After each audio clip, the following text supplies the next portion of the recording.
Gracias a todos los asistentes, por supuesto, y al Instituto por contar conmigo para poder contar una de las pocas que yo llamaría aventuras en mi trabajo. Es verdad que mucha gente piensa que los arqueólogos somos aventureros, el cine tiene mucha culpa de ello, pero no es así, tiene mucha parte de trabajo muy continuo, a veces incluso tedioso. Es verdad que un trabajo muy bonito, pero este es un caso que me llegó de rebote. Ya confieso desde el primer momento que no tengo ni idea de lo que pasa en el siglo IV, prácticamente más allá de lo que pude aprender en la carrera y tuve que hacer luego sitio en la cabeza para otras cosas. Pero me llegó de la mano de un colega y amigo que, entre otras 1000 cosas en su perfil de este mundo, es espeleólogo y decidió, con otro amigo suyo, bajar una serie de agujeros, de cuevas que estaban comunicadas entre sí en la zona del Cañón del Vero, que sí que conoce todo el mundo, un sitio al que llamaron los tragaluces, porque son como si fueran tragaluces al estar perforados los suelos de unas cámaras o techos de las de debajo, entre ellas y comunicadas, y al hacer esos descensos y para ver cómo eran, observaron, con esa curiosidad que caracteriza a José Antonio Cuchí, aquí presente, y al que le doy las gracias de nuevo por haberme dado acceso a este material, observaron que había un muro de piedra seca, un muro que en un primer momento ellos atribuyeron a presencia de maquis, bastante habitual en estos refugios ocultos en la sierra, pero como nunca se queda con lo primero, por eso es científico y decidió volver, buscar, ver qué pasaba, y encontró unos restos que es lo que a mí me facilitó para que empezáramos el análisis y a trabajar. Desde el primer momento yo voy a romper el secreto o el misterio, ya lo digo en el propio título. Esto es un niño del siglo IV de la era, un niño que en su época quizá ya no sería tan niño, un niño de 9, 10, quizá 11 años, no sería tanto un niño acompañando a papá en el trabajo como a lo mejor también mano de obra en ese trabajo que podían estar haciendo allí. No podemos verlo con nuestra mente actual, o no debemos verlo con nuestra mente actual, pero lo que sí para entonces y para ahora es anómalo es ver dónde estaban, qué es lo que supuestamente creemos que estaban haciendo, y de alguna forma eso le causó la muerte y allí quedó el niño, que es lo que me llegó, lo que nos llegó a nosotros y hemos trabajado. Quiero que se fijen en esta primera imagen de presentación, porque para que se hagan una idea un poco de la escala de la zona, entre las dos grandes oquedades que hay en horizontal en el centro, ven que hay como un pilar de piedra blanco, hay una manchita azul. Esa manchita es una persona, no es una manchita. Yo quiero que tengan en cabeza siempre, cuando vean lo que estamos viendo, bueno, y a la izquierda de él, a la izquierda en la pantalla, ven otras manchitas que son otras 3 personas que acompañaban ese día en la visita. Es un sitio curioso, ya digo, y además es un sitio al que no se llega de cualquier forma. La ubicación así en general y muy por encima, pues ya lo ven en el río Vero, ya lo ven allí en la zona de las sierras exteriores, en un cañón calizo que todos conocemos, o que casi todos conocemos, caracterizado por sus formaciones kársticas muy impresionantes, y quizá de las más fotografiadas, porque es un punto al que se accede muy fácilmente o muy habitualmente, es este precisamente. Esta es la fotografía de la zona hecha desde el Tozal de Mayata, que se conoce sobre todo por los abrigos pintados con manifestaciones de arte rupestre prehistórico, que tiene visita guiada, y eso hace que sea una zona conocida, y ese es el tramo central, o el tramo central del inicio del descenso del Cañón del Vero. Yo creo que esa imagen, si alguien de ustedes ha estado por la zona del Vero, lo ha visto, y los tragaluces son esos agujeros que ven allí, ya los ven en punteado rojo, el camino que hay que seguir para llegar a ellos, y la bajada por el interior, encima de la llamada Fajana de Coscojuela, una zona que estuvo en cultivo, como muchas de esas zonas, junto al río hasta, diríamos, los años 60, 70 del siglo pasado, y que ya después ha sido recolonizada por la vegetación y por los árboles. Entre 1994 y 2007 comienza, sobre todo empieza en el 94, comienza esta aventura que contaba, en la que en un primer momento Enrique Salamero y José Antonio Cuchí, y después se les añade Villarroel, pero ya bastante más tarde, hacen esas exploraciones con una perspectiva puramente espeleológica de rebajar o de recorrer, mejor dicho, esos sistemas de tragaluces, y bajando ven que se observa, bajando mientras rapelan, no se baja de cualquier forma por allí, observan que hay un muro de piedra seca, que es el que atribuyeron en un primer momento a una estancia, digamos, de maquis. Entran, lo miran un poco, observan que hay un arco de madera, que se ve en esa figura, allí ya lo ven, en una pequeña plataforma, y una serie de huesos dispersos por el suelo del abrigo, y nos miran con interés, para otros colegas que se dedican a esto, a ver si hay arte rupestre en las paredes, porque es una zona en la que hay mucha, y desgraciadamente no hay arte rupestre. Pero bueno, con eso se quedan en esa primera visita o en esas primeras visitas.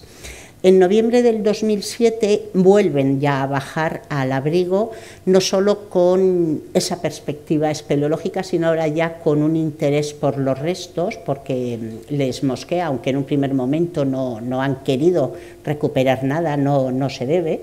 Les mosquea la presencia de ese arco de madera que recuerdan los huesos, y hacen una primera recogida mínima de material para salvaguardarlo y para poder dar a conocer el sitio, que es el arco que pueden ver en la mano allí del espeleólogo. Ya ven el tamaño, 1 metro más o menos, todo de una pieza y perfectamente conservado, y 3 huesos que claramente se ven por tamaño y por los dientes, que son de niño, bueno, que son infantiles, sin que sepamos exactamente, sin que supiéramos exactamente de qué edad era. Y eso es lo que me trajeron a mí, a mi casa. Me llamaron por teléfono y dicen: ¿estás en casa? Que te traemos unas cosas. Me traen eso y yo digo: caray, digo, un arco, unos huesos allí. Digo, pues pensé, como es una zona muy seca, será algo, yo qué sé, de edad moderna, como mucho medieval, que se haya conservado. Digo, ¿por qué no piensas que...? Porque no habían encontrado nada por allí, no había nada metálico, así que dijeras más reciente, y bueno, y ya está. Pero, y me comentaron que había bastantes más huesos, que todos los huesos estaban dispersos por la superficie, o sea, no era un esqueleto que estuviera en conexión anatómica, y ante eso, pues a mí solo me queda primero identificar, a ver la edad de la criatura, y luego intentar saber de qué época es la criatura. Y mandamos a datar un trozo del húmero que habían traído, y da una fecha que es 1690 antes del presente, es decir, que si no la hemos pasado a años calendáricos nos lleva al siglo III de la era, pero las fechas de carbono 14 no las podemos usar así directamente. Cuando las manda el laboratorio hay que hacerles lo que llamamos una calibración, que nos las transforma en calendáricas, porque el carbono 14 es cosa de físicos y tiene sus problemas, y si no lo hacemos no llegamos a lo que debemos, y es lo que luego nos da ese siglo IV. Pero el caso es que, digo, no puede ser cierto que tengamos un crío vamos, no un crío, sino el esqueleto de un crío del siglo IV así de bien conservado. Y decías, bueno, el arco debería ser suyo, parece un arco de tamaño infantil, pero si ya para unos huesos la conservación, aunque siendo un sitio seco, se podía aceptar, para una pieza de madera se nos hacía muy raro. Y dijimos, bueno, pues habrá habido gente que ha ido más veces, el arco será posterior. Bueno, entonces lo que hacemos después de eso, bueno, aquí tienen una imagen de cómo están los huesos dispersos, pero cerca de esa plataforma que hemos visto al principio, esa especie de fondo de una fosa allí allanada, que estaba excavada en la pared del canchal de la cueva, y que dejaba eso, una superficie bastante horizontal, enmarcada por grandes bloques calizos. Allí dentro estaba el arco, allí dentro aparecieron algunos pocos huesos del niño, es decir, debió estar allí, y alguien o algo en algún momento ha entrado en ese sitio y ha movido esos restos. Yo me apunto más a la idea de que sea un animal el que los haya removido y no una persona, porque a una persona el arco le habría llamado la atención y se lo habría llevado probablemente. se me hace raro. En cambio, un animal puede tener un interés en remover unos huesos o algo por interés, porque huelan, por lo que sea, y es el que los haya dispersado. Pero da lo mismo, no sabemos quién dispersó ese esqueleto, que creemos que estaba en esa especie de fosa, porque queda allí algún huesito pequeño, alguna falange, creo recordar que queda también, no sé si es una clavícula, algún hueso dentro, que hacen suponer que era el sitio original en el que estaba depositado el cadáver. En el año 2013, aprovechando que teníamos un remanente de uno de nuestros proyectos de investigación, porque claro, luego las dataciones de carbono 14 cuestan dinero, y sobre todo tenemos que justificar con un proyecto de prehistoria que vamos a datar algo que suponemos que puede ser del siglo IV. Hay que hacer un poco de ingeniería mental para gastar eso, no porque no tengamos el dinero, sino para justificar ese gasto. El caso es que obtuvimos, cortamos un pequeño trocito que ya estaba fisurado previamente de la zona de la empuñadura del arco, donde estaba más reforzado, era más ancho, para enviarlo a datar, y tozudamente la fecha vuelve a ser prácticamente la misma que la del niño. Es decir, el niño me parece que había dado 1675, esta da 1665, el arco era del niño. Ya empieza el primer problema, dices, tengo un niño del siglo IV, tenía un arco, ¿y qué hacía una criatura así en ese sitio, en ese momento? ¿Y qué te hacemos con esto? ¿Qué hacemos con esta información que hay que terminar de completar? Pedimos el correspondiente permiso que necesitamos para intervenir, y hacemos una intervención en ese año 2014, ya inmediatamente después de obtener esta fecha, con ese permiso ya oficial, en el que se recuperaron todos los elementos que estaban en superficie. No se excavó, aunque hay algo de depósito de tierra, más que de tierra, de piedra y un poco de canchal dentro del propio abrigo que se deshace y acumula clastos en el fondo, pero sin excavar se recuperó todo aquello que fue visto, se hizo la topografía del lugar y no era fácil. Por supuesto yo no bajé, hay que hacer 3 rápeles, 2 para entrar y otro para salir, mandé a las huestes que saben hacer esto, y yo me quedé de apoyo de topografía en el otro lado del barranco, en Mayata, precisamente con la estación total. Ellos se llevaban el prisma y llevaban todos los elementos para hacer la topografía. Vuelven a bajar José Antonio Cuchí, José Anrausa y José Luis Villarroel, que habían estado en el año 2007, y con ellos les acompaña nuestro colega arqueólogo Rafa Domingo, también codirector de la intervención, porque uno de los directores tiene que bajar, y ni siquiera con pajita corta, te toca porque eres el joven y se acabó, y porque estás más ágil, y es el que bajó con ellos, y tuvo su bautizo de rappel en este sitio, y la verdad es que fue un buen bautizo porque se bautizó 3 veces. Nosotros nos quedamos enfrente, ya digo, de apoyo topográfico y de apoyo moral, poco más que eso. Abajo ven a la expedición allí, y quiero que vean de nuevo, pues eso, lo que supone llegar a este abrigo. No es nada fácil, y si no es fácil hoy en día con los medios que tenemos, tampoco sería fácil para aquellos que estaban en el siglo IV, porque aunque haya habido algún pequeño cambio, que tampoco sería mucho, en el relieve de la zona, probablemente el sitio era como es hoy en día. Es más, probablemente estaban allí porque el sitio era así. Luego, cuando expliquemos lo que pensamos que hay. De todo aquello que recogieron, que fue varias cosas, mandamos a datar todo lo que apareció que fuera orgánico, para ver si todo tenía una relación o no tenía. Había maderas trabajadas, mandamos un trocito de madera de las trabajadas a datar, y vuelve a dar una fecha muy similar. Había un fragmento de caña, de las cañas que hay en los ribazos de las huertas y de las acequias, y también dan las mismas fechas, más o menos, y había algunos fragmentos de tejido que también mandamos a datar, pensando que sería un tejido orgánico en la época, o bien que fuera lana, o bien que fuera una fibra vegetal, y en efecto volvió a dar también la misma fecha. Con esto ya tenemos desde el primer momento un conjunto de fechas que lo que nos dice es que todo el material que hay en ese sitio pertenece a un mismo momento, y que por consiguiente tenemos que interpretarlo como un conjunto y no ir uno a uno. Esa intervención del 14, de la que yo, ya que estaba enfrente de apoyo topográfico, lo que hicimos fue documentarla mucho también fotográficamente, porque el sitio es espectacular, como pueden ver. Empieza allí en ese año 2014, allí tienen marcados los 2 rápeles que hay que hacer para acceder al abrigo.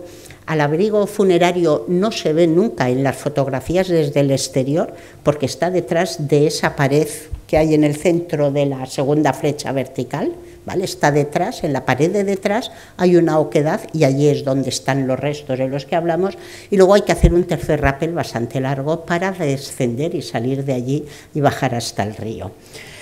Unos rápeles, ya digo, que insisto en que vean las dimensiones del sitio, porque cuando las fotos se ven, si no se conoce el sitio y no hay unas referencias, pues puede parecer que es menor, pero ya ven en esa foto de allí que acabo de poner en el círculo el tamaño de las personas, que es lo que nos da la escala para la zona de la que estamos hablando.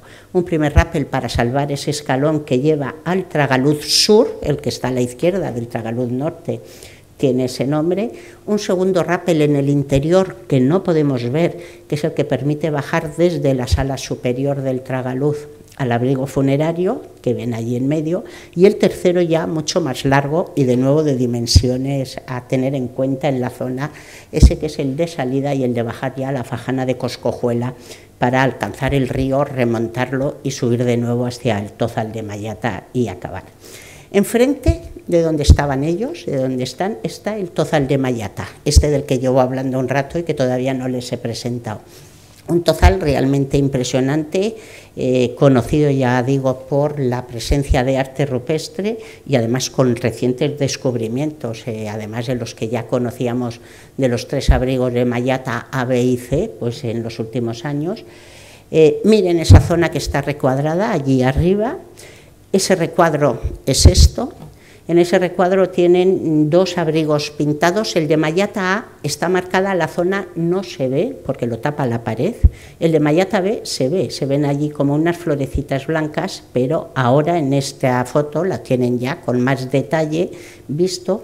Es el abrigo pintado donde, entre otras manifestaciones, está la pareja de muñequitos que les digo yo de la mano, que son el símbolo del Parque Cultural del Río Vero, es precisamente que lo tienen allí abajo, y encima yo les recomiendo al que no haya estado que puede ir a verla, hay visitas guiadas y como pueden ver está muy domesticada la montaña, hay una serie de escaleras que permiten no ir con tacones, pero ir con una zapatilla normal sin ningún problema, y allí enfrente es donde estábamos nosotros con la estación total que pueden ver enfocada hacia los tragaluces.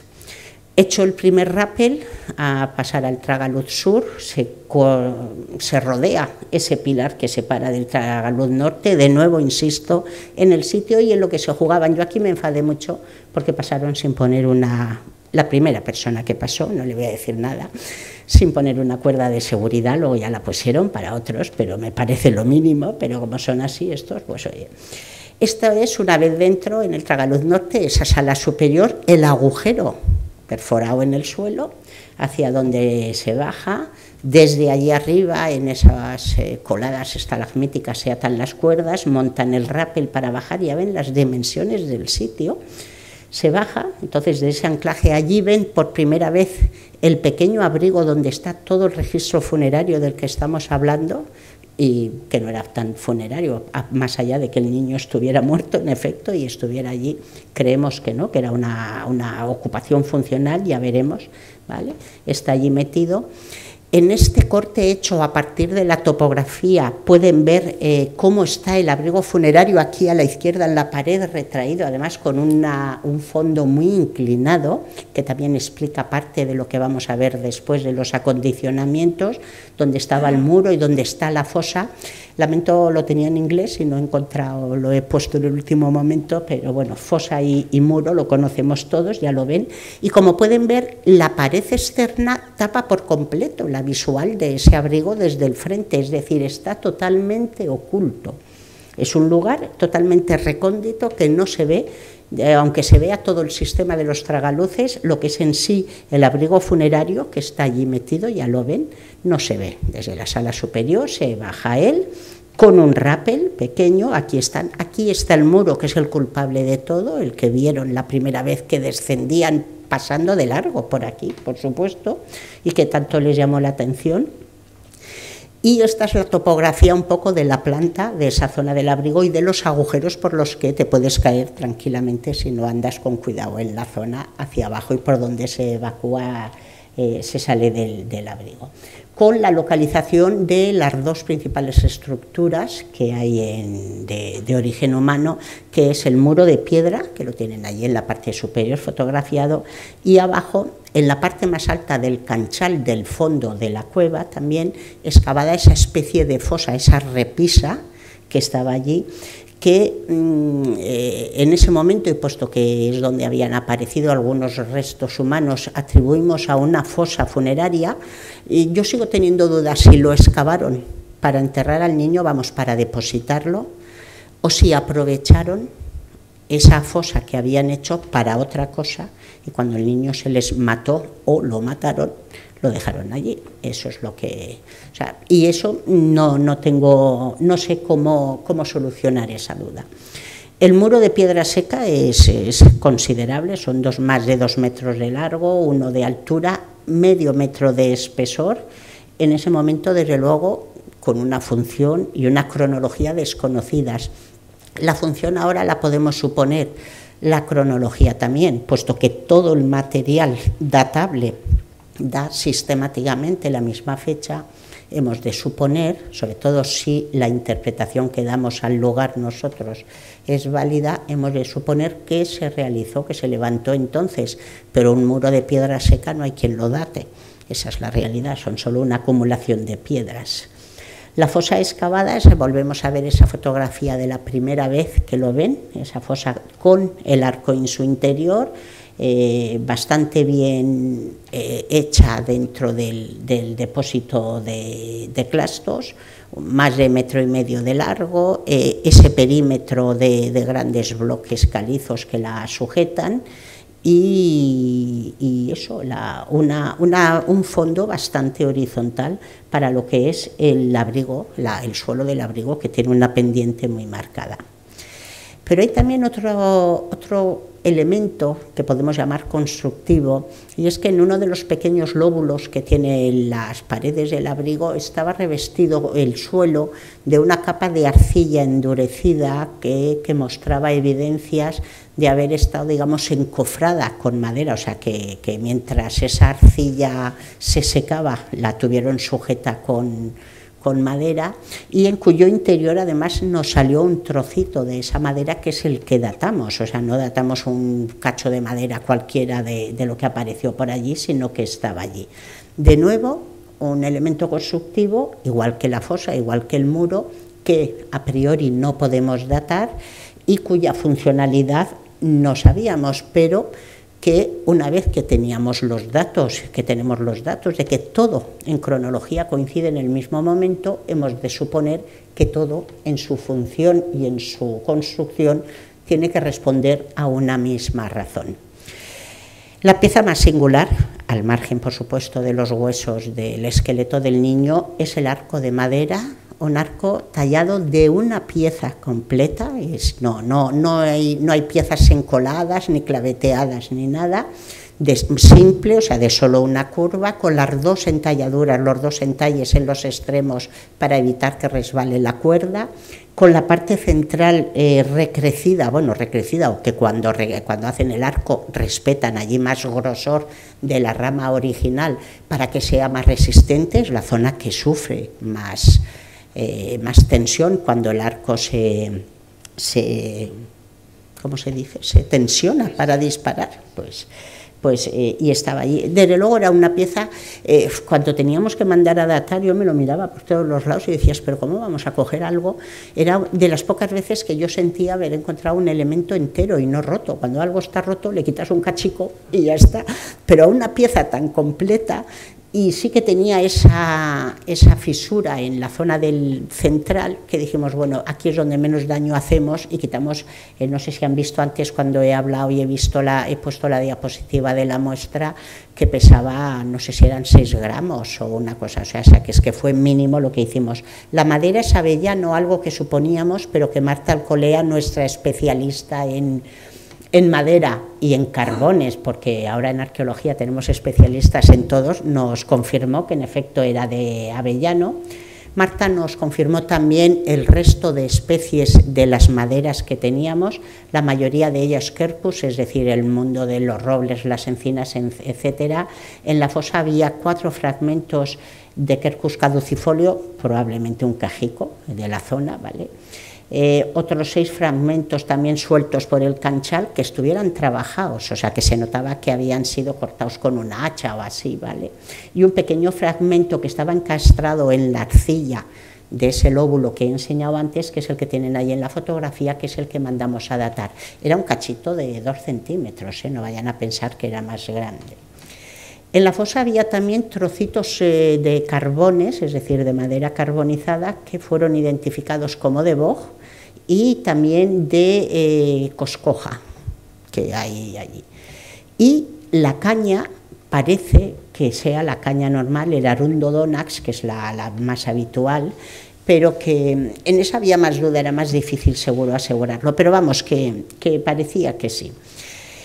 Luego había también 2 fragmentos de cerámica, esto era lo único en lo que yo me podía manejar un poco, algo que se acercaba a mi mundo, el de los materiales más clásicos o más habituales, por lo menos en las etapas prehistóricas que yo suelo trabajar, y otros elementos también realmente extraños que para lo que es habitual en conservación de esas épocas, que eran fragmentos de tela, 2 fragmentos distintos, de 2 telas distintas, que hoy sabemos que son de lino, pero en ese momento solo sabíamos que eran un fragmento de tejido. Esos tejidos fueron identificados, yo decía, digo, ¿a quién mandamos esto? Estuvimos pensando mucho a quién mandar, especialistas, ¿no?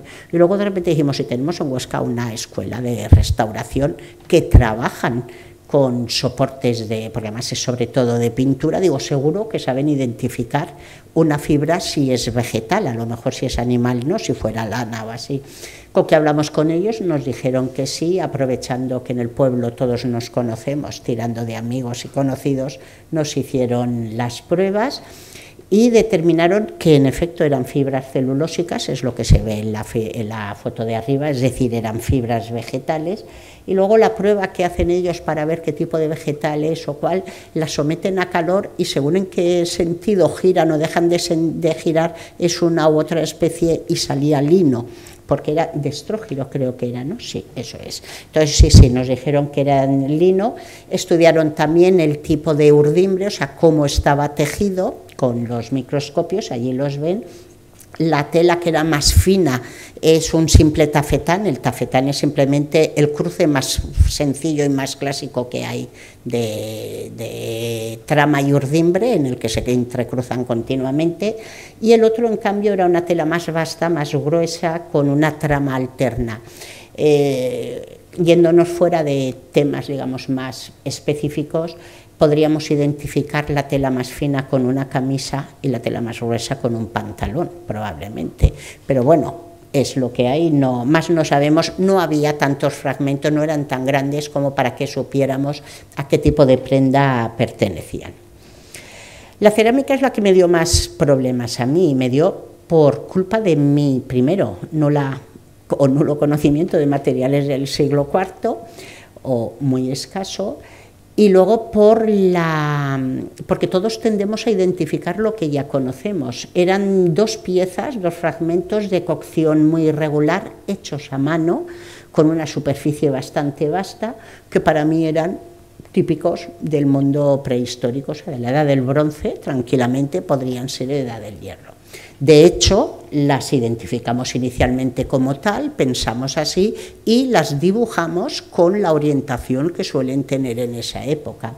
Y esto a mí me planteaba mucho problema. Yo recuerdo decir, no entiendo por qué tenemos un montón de materiales del siglo IV y un par de cerámicas prehistóricas. Digo, además, un sitio tan raro, ¿cómo es que ha habido gente en el siglo IV, que ya era raro, pero también en la prehistoria y que además han dejado eso? hasta que en un momento dado, hablando de esto con gente que sí sabe, como siempre hay que acudir a los que saben, le digo, tengo esto y no sé qué hacer. Yo les di los trozos de cerámica así, en vertical, y esas dos personas, Isidro Aguilera y Carlos Sáenz, hicieron lo mismo, hicieron, dicen, no tienes cerámicas prehistóricas, tienes una cerámica, una copia local hecha a mano, muy burda, de una sigilata tardía, de la 37T. Y hasta, es que además recuerdo a los dos por separado, no habían hablado entre ellos. Yo les enseñé las cerámicas y los dos hicieron lo mismo. En vez de ponerlas así, hicieron esto. Ese es el dibujo, esos son los dibujos resultantes de los vasos que salen y que lo que hacen es replicar lo que en la época, en los centros urbanos, se efectúa a torno o con molde, que son las sigilatas tardías de paredes mucho más finas, pero la forma es exactamente la misma. Nos quitábamos un problema, ya habíamos hecho desaparecer a los prehistóricos y las cerámicas entraban al mundo de todo lo que teníamos datado porque ambos me dijeron, eso es siglo IV. Yo, a mí las fechas me daban el 300, pero como tengo que calibrarlas, cuando luego las calibramos, nos fueron al siglo IV. Es decir, la cosa cada vez se ponía mejor en ese sentido.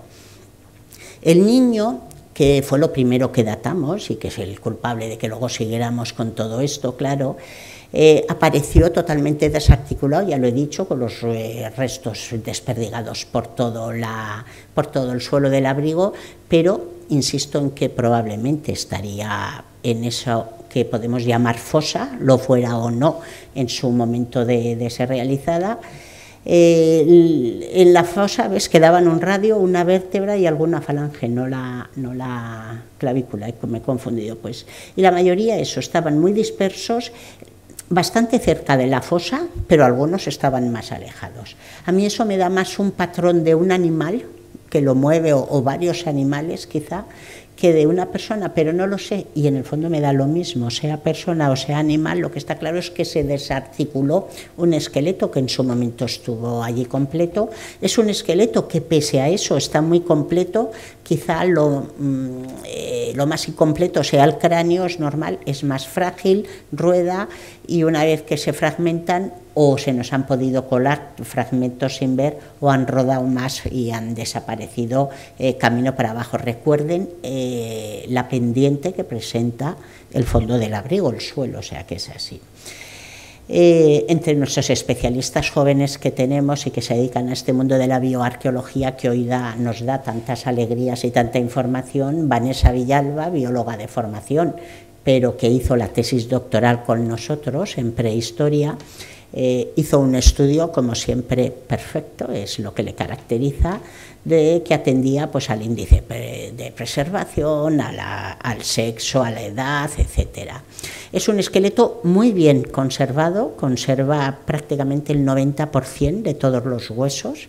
No siempre pasa esto, y menos cuando encontramos un esqueleto desarticulado. Está muy bien conservado, porque algunos de los huesos conservaban todavía restos de tejidos blandos, había tendones que mantenían huesos juntos todavía y cartílago pegado en las zonas de las articulaciones.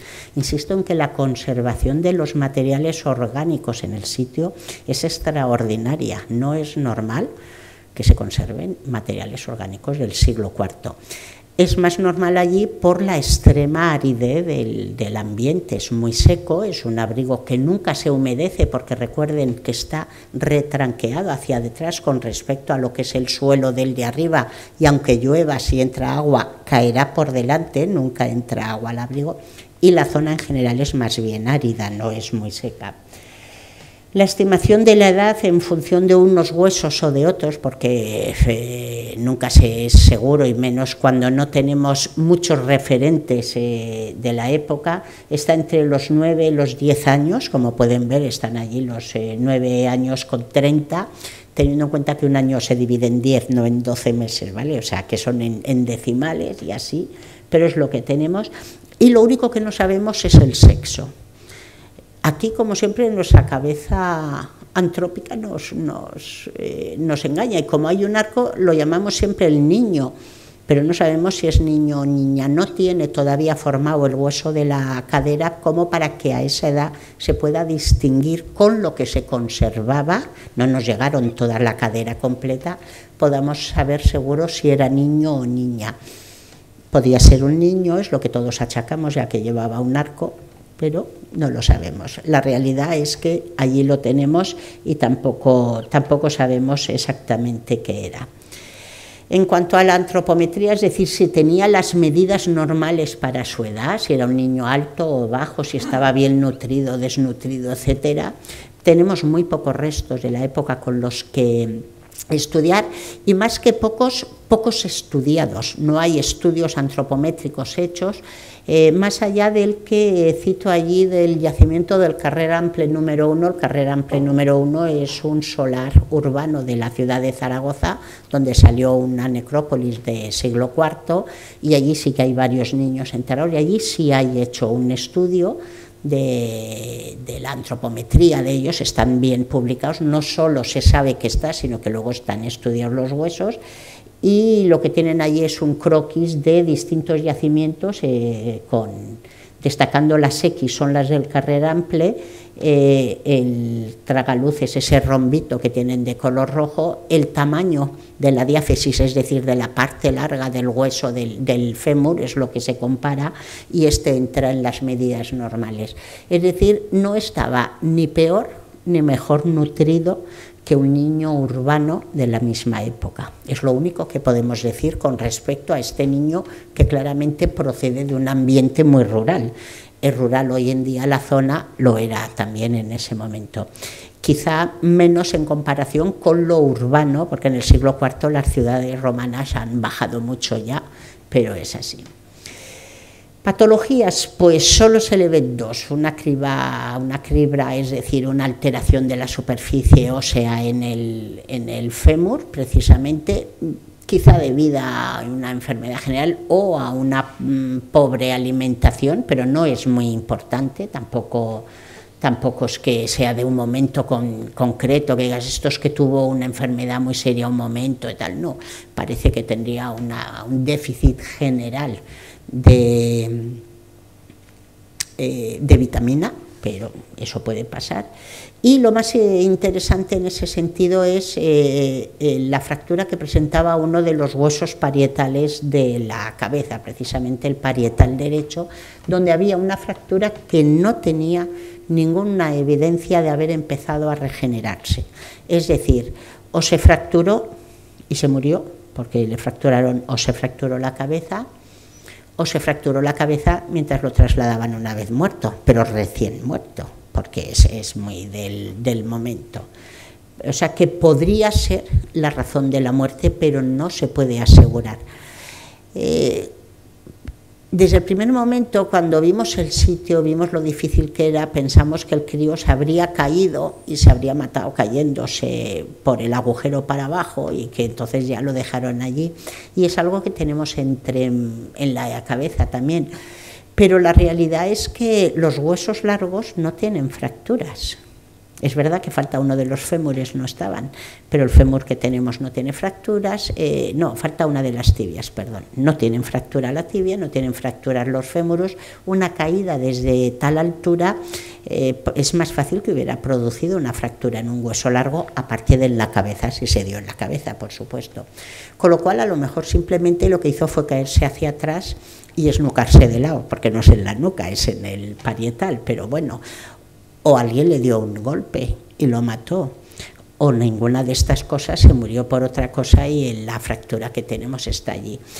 Pero una de dos, o tuvo un accidente o se lo cargaron allí, porque lo que no parece, hay otra posibilidad que tampoco podemos echar del todo, pero yo he de reconocer que soy poco esotérica y suelo ser muy práctica.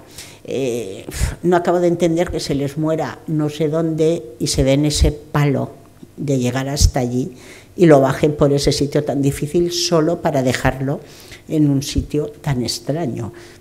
Todo podría ser, pero es lo que hay. El caso es que el niño está allí, la localización de la fractura sugiere una caída mortal no tanto a través del agujero, aunque en el cartel lo hayamos puesto así un poco forzando la idea, pero vamos, una caída hacia un lado, un golpe seco allí, fractura. El cráneo no es esa parte débil en ese sentido, o bien una fractura hecha mientras se manipulaba el cadáver.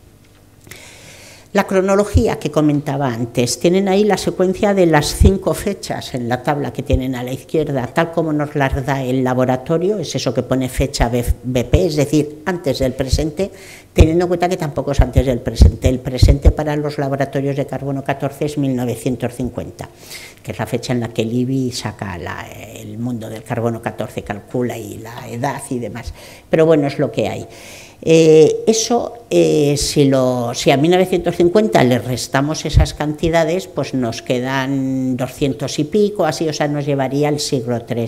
Pero insisto que eso no lo podemos hacer, hay que calibrarlo con lo que llamamos las curvas de calibración, unas curvas en las que está calculada la cantidad de carbono 14 que hay en la atmósfera y que es totalmente irregular, no es una curva recta, sino que tiene picos que suben y bajan y demás, y que está hecho a partir de comparación de materiales que se conocen, de maderas,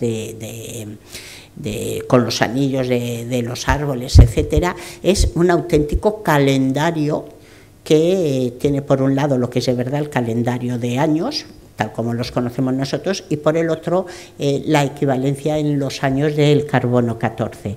En esa equivalencia lo que hacemos es perder precisión, porque como digo, la curva no es lineal, sino que es muy irregular, y unas fechas a priori que nos dan que con una desviación de 30-35 años sobre la fecha original, cuando son calibradas, y sobre todo si se calibran mucho, aquí están solo a un sigma, es decir, a un 65%, de probabilidad, lo que hace es ampliar y nos da una horquilla que puede tener 70 años de diferencia, cuando la fecha original daba solo un más menos de 40, pero da lo mismo. Puestas todas ellas y calculadas sobre una gráfica y hechos los cálculos estadísticos que hacen los que saben y los programas que están en internet, le damos y ya está. Y yo es lo que hago, yo me dedico a la arqueología, ni soy física ni soy estadística, tengo una fe total en mis colegas los científicos de estas ramas, que son los que saben hacer. Nos dice que las fechas en las que todo coincide con mayor probabilidad es esos 40 años que van del 330 al 375 después de la era. Eso es lo más probable, no quiere decir que sea lo más seguro. Lo más seguro tienen, como ven, unas montañitas, unas campanas de Gauss allí que amplían o pueden ampliar mucho más esas fechas, pero coinciden perfectamente en ese momento y es unas fechas que van bien también para lo que se conoce de presencia de la 37T en los yacimientos aragoneses, en los que hay una datación no radiocarbónica, sino muchas veces mucho más precisa, como la que tienen nuestros colegas que se dedican a ese mundo, en el que ha aparecido una forma cerámica en la que casi te dicen el mes, en el que aparece o una moneda en curso de un emperador o de una persona que está en ese momento en el poder y que sabes que va a ser de entonces. Es decir, que nos vamos a quedar con esas fechas entre 330 y 375 como fechas para el conjunto de materiales y de elementos constructivos. Es decir, en estos momentos, después de todo esto, ya sabemos dónde estuvieron, estaban allí en medio, en el siglo, eso es un mapa, digamos, de la zona con lo que conocemos de asentamientos del siglo IV, no sabemos mucho del mundo rural del siglo IV, todo hay que decirlo. Sabemos quiénes estuvieron por esos materiales, porque nos lo han dicho, también es ese mundo, sobre todo las cerámicas, etcétera. Cuando estuvieron, eso nos lo da el carbono 14, eso que tenemos en el calendario, ¿vale? Pero hay dos cosas fundamentales que no sabemos. Bueno, para mí fundamental una, la otra es más, digamos, curiosidad. No sabemos cómo murió el niño, sabemos que murió y que allí lo dejaron. No sabemos si fue un accidente, fue esa caída, o fue un asesinato y se lo cargaron por lo que sea y lo dejaron allí, ¿vale? O sea, y eso creo que nunca lo sabremos. Podemos interpretar y hacer todas las cábalas que queramos, pero creo que no lo sabremos, porque no podemos hacer una pesquisa policial con los de alrededor para ver quién fue el último que lo vio vivo, que se dijo, que se habló o lo que sea. No es que no me importe, pero es irresoluble, lo aparco. Pero tampoco sabemos algo que para mí es muy importante, y es por qué estaban allí. Es que a mí lo que más me sigue mosqueando de todo esto, de ahí el título de ¿qué hace un chico como tú en un lugar como este?, es por qué o para qué estaba esa gente en ese sitio. Ya he explicado a lo largo de todo el rato lo curioso que es la zona. Y allí sí que entró nuestra mente de, aunque sea de prehistoria, o sea, pero de arqueólogo en general, es decir, no podemos buscar la respuesta a cada uno de los elementos por separado, tenemos que buscarlos en conjunto. Las dataciones eran muy tozudas. Yo cada vez que datábamos algo y volvía a dar, yo decía, pues sí, es que es la primera vez dije, nos hemos colado, este niño no es de ese siglo, lo que sea, todo daba lo mismo. Y lo que teníamos que explicar es algo que pudiera explicar todo, el conjunto en el completo. ¿Por qué hay un muro? ¿Por qué hay una plataforma horizontal, esa supuesta fosa de la que estamos hablando? ¿Por qué hay esos encofrados de arcilla que lo que hacen es regularizar y hacer horizontal los suelos de esos cubículos que son también muy inclinados? ¿Por qué hay tanta madera trabajada por la zona? Porque hay un fragmento de caña, que es un elemento raro. La caña, además, es una especie invasora, no, aunque la damos ya por hecha aquí, de la que no se sabe exactamente en qué momento llega a la península, pero procede de la zona o bien de Egipto o de Asia, viene la caña. Y se discutía si viene en época musulmana o es anterior. Desde luego en época romana ya va apareciendo, y está en el siglo IV también lo dice. Pero ¿por qué hay caña allí? ¿Qué hacen? ¿Por qué hay dos recipientes cerámicos, que gracias a Dios ya no son prehistóricos, son también de la época? Y por supuesto porque estaba el niño con su ropa y con su arco allí. Solo hemos sabido plantearnos una respuesta a esto, y es que hubiera un arnal en la zona, es decir, que hubiera arnas. Los conocemos en la zona tanto con casetas hechas ex professo o de propio, como diríamos los de la zona, para alojarlos, o los conocemos también en algunos de los abrigos rocosos. En el vecino abrigo de Barfalui, que no está lejos de la zona, hay un arnal que estaba desmontado a finales de los años 70-80, apareció así, bueno, más tarde, porque ahí ya está la reja que cierra porque tiene pinturas, que estaba totalmente desmontado y que después se ha montado como ejemplo etnográfico de dónde se colocaban. Se colocaban los arnales en estos sitios, entre otras cosas, y esta sería la razón quizá de que estuviera allí, porque estaban libres de los osos, a los que les gusta la miel que les mata. Si tú pones el arnal en un sitio fácil de llegar, estamos hablando de los siglo IV, no estamos hablando del siglo XX, y había osos por la zona y se te pulen la miel antes de que te enteres. Entonces están en sitios muy así, eso que los osos trepan, pero trepan hasta un punto solo, hay un esto. Y probablemente lo que explica, miren cómo es el arnal de Barfalui, que estaba así desmontado, pero estaba todo, lo que explica la construcción o todos los materiales que tenemos allí, fuera una instalación de este tipo. Estos arnales se sujetan, se colocan las arnas, las arnas, que son estos ruchos así también hechas de caña entretejida, que luego están recubiertas de barro y que se tapan o bien con una losa circular, o incluso en épocas más recientes con una lata, con una hojalata así también circular, que se colocan apoyadas sobre estructuras de maderos que tienen que estar horizontales para que no rueden. Eso explicaría ese encofrado de arcilla y de hacer horizontal un lóbulo que tiene un suelo totalmente vertical. Eso explicaría el muro como otro punto de apoyo de esos grandes troncos donde estarían las arnas, explicaría esas presencias de cajicos y demás entre los restos de madera, explicaría quizá también la fosa como otro punto de anclaje de esos elementos, o quizá no, y si el niño murió accidentalmente allí, lo que hicieron fue excavar perentoriamente una fosa para dejarlo y ponerlo allí. Pero para dejar un niño no lo sé, es que sigo sin saber si la fosa está hecha para acoger al niño o si una fosa previa en la que se apoyaban las sarnas se aprovechó para dejar al niño.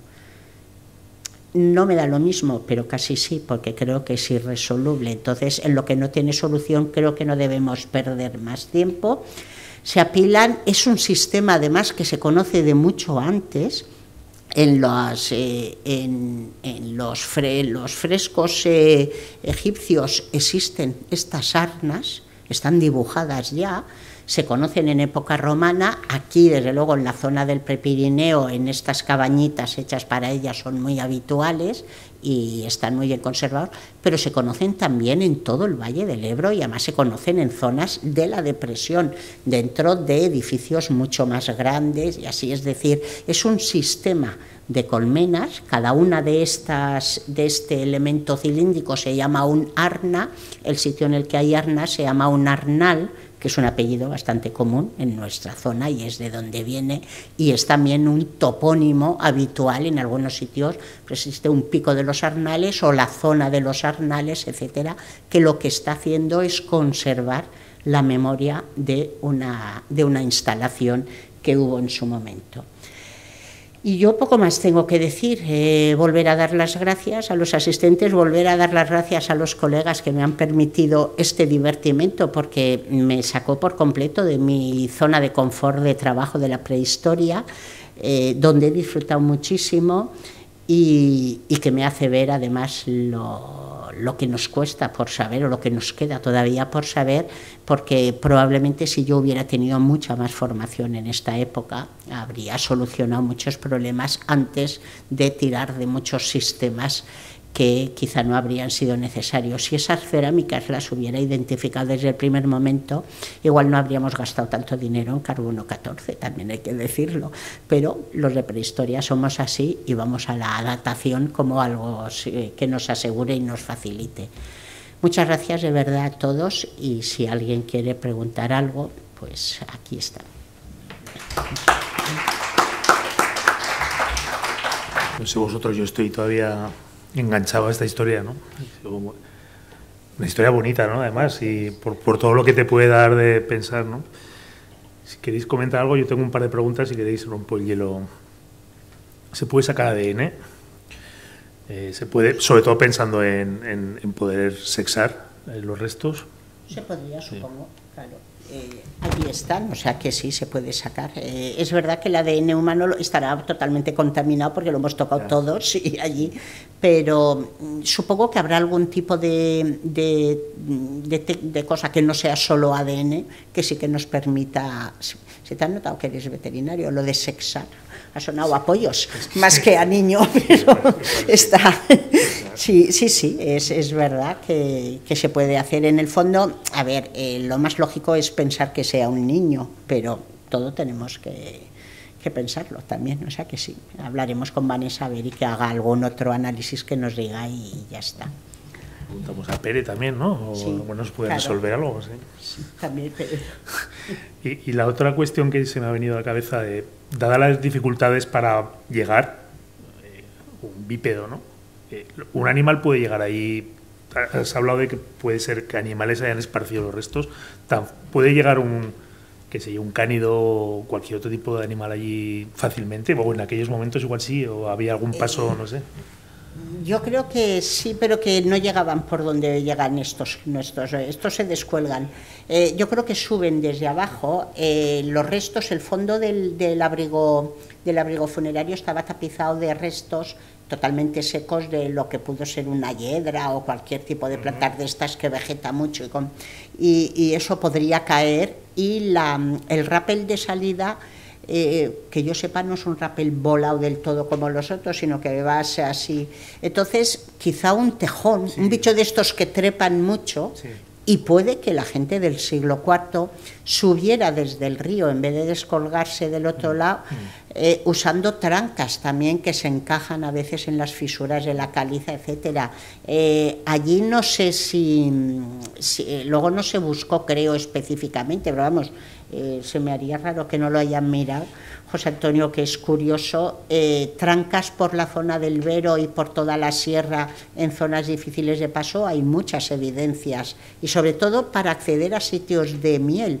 Tenéis unas publicadas en el Alcanadre, me suena, con Quique, no sé, en el Alcanadre, y en más sitios, o sea que...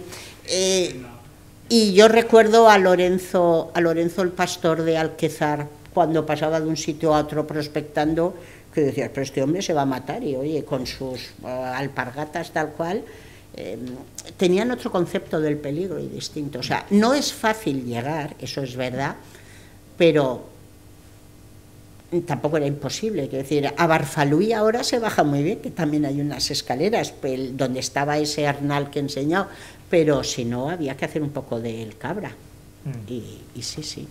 Sí, pero el oso de Hidrólica debía ser bastante más viejo, porque la altura de las zarpas es de... pero es... Sí, sí, claro. Pero yo creo que sí, que esa colocación de los arnales en sitios de ser difíciles es precisamente, uno es la defensa ante el oso y otro también será la defensa ante un vecino que vaya y te vacíe la colmena. Si tú lo tienes en un sitio oculto, no se te llevan tu cosecha de miel, o sea que... El tema de la miel, yo tengo la impresión que las abejas de por sí ya buscan zonas altas.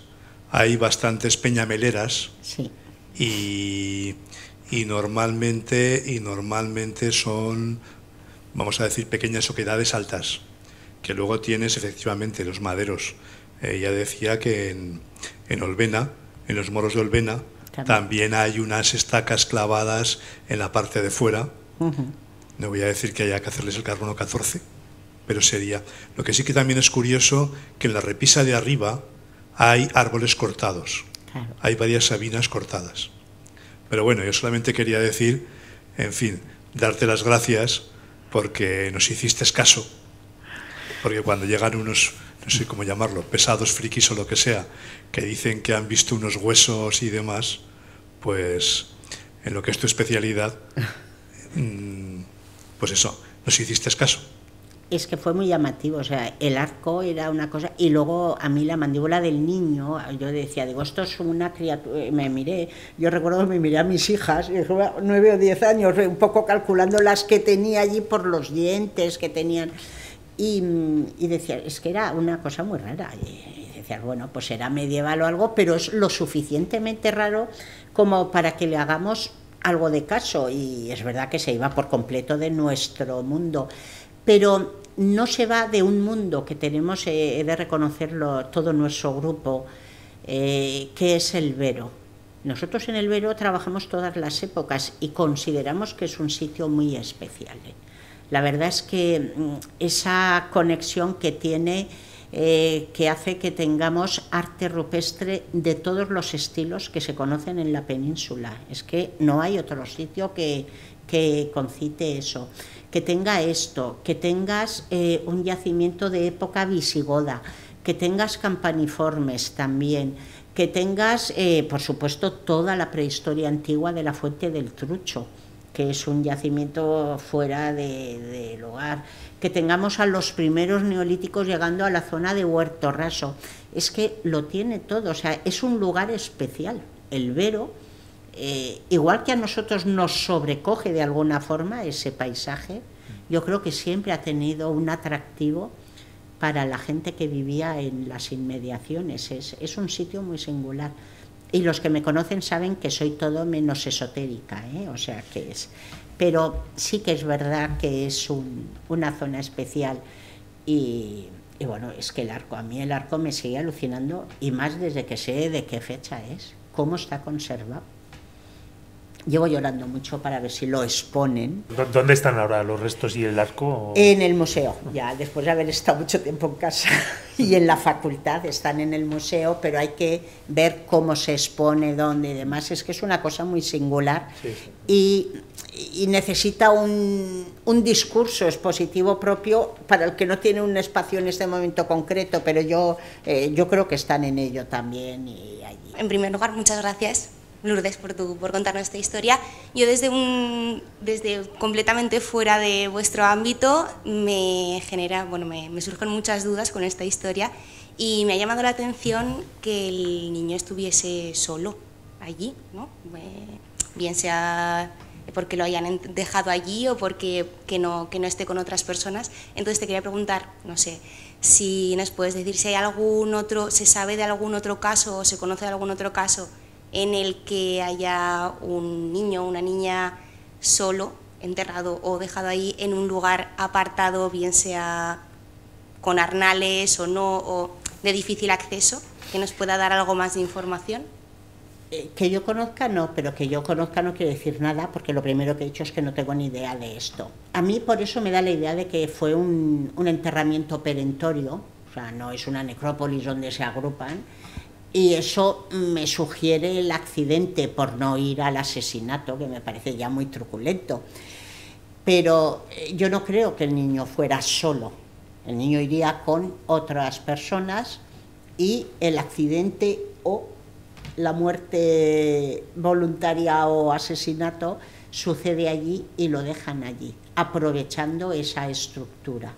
A lo mejor dejan los arnales más hacia adelante y hacen esa fosa detrás y dejan ahí el niño. Pero quiero recordar que el único trozo de caña que sale en la fosa. Por eso también pienso que la fosa tiene relación con la estructura de los arnales, a no ser, y eso también nos ha ido por la cabeza, que hubieran metido al niño en un arna para dejarlo allí. Pero un niño de 10 años es grande ya para un arna, incluso pues como estas que vemos que están haciendo allí. No es fácil meter allí a un crío de 10 años, podría ser, que lo hubieran hecho a modo de sarcófago, digamos, y que la hubieran entonces dejado allí. Eso también podría ser. La caña es mucho más perecedera que la madera y que los huesos, por supuesto, y esa ha desaparecido más. Pero el trozo de caña, el único que tenemos registrado, estaba allí en la fosa. Pero de nuevo tengo las dos explicaciones para ella. Y no sé, es decir, que haya otros enterramientos así que yo conozca, no, pero insisto, no, eso no dice nada. Seguro que alguien de la sala conoce alguno más de los colegas. A mí no se me ocurre. A ver, hay enterramientos prehistóricos que están solos, en una cueva, y están allí y sabemos que los han dejado, pero porque la costumbre de enterrar juntos no es, desde luego en la época del siglo IV es habitual, es lo normal. Pero hay algunos prehistóricos no, pero es que entonces no se enterraban todos juntos, no había una ciudad de muertos, sino que se enterraban donde fuera. Por eso tenemos tan pocos muertos prehistóricos muchas veces. En cambio, desde que ya empieza a haber, incluso en la prehistoria, necrópolis, es más fácil verlos. Gracias. ¿Qué contexto histórico hay en este momento ahí? ¿Están los romanos? Pero están los romanos deshaciéndose. Cuando dicen aquello de la caída del Imperio Romano, estamos en el siglo IV, ya ha empezado a haber invasiones bárbaras, por supuesto. La estructura urbana que se conoce romana ha desaparecido en su organización administrativa. Sigue habiendo ciudades, pero en muchas de esas ciudades hay zonas que ya no se pueblan. Hay como vacíos internos, pero vamos, aquí hay gente que puede hablar mucho más de esa época. El mundo romano todavía hablan latín o lo que se pareciera, pero ya son cristianos. Por ejemplo, en el mapa que he puesto de la zona de la época son las laudas sepulcrales de Coscojuela de Fantova, las de Montecillas, y son totalmente ya cristianas, con sus símbolos, con el pez, el ciervito, las manos así, todo. O sea que es un contexto ya cristianizado, pero todavía es esa órbita romana, pero no olvidemos que el mundo romano se cristianizó, o sea, que es. Bueno, ¿algún comentario más? ¿Una pregunta? Sí. ¿Puedes pasar la última diapositiva? ¿Esta de las gracias? Sí, sí. Vamos a ver, lo único, dos cosas. En relación un poco a lo que se ha comentado, exploramos los dos tragaluces que están justo en la vertical, el de gracias y el que se encuentra, en nuestro caso, a su izquierda. Sí.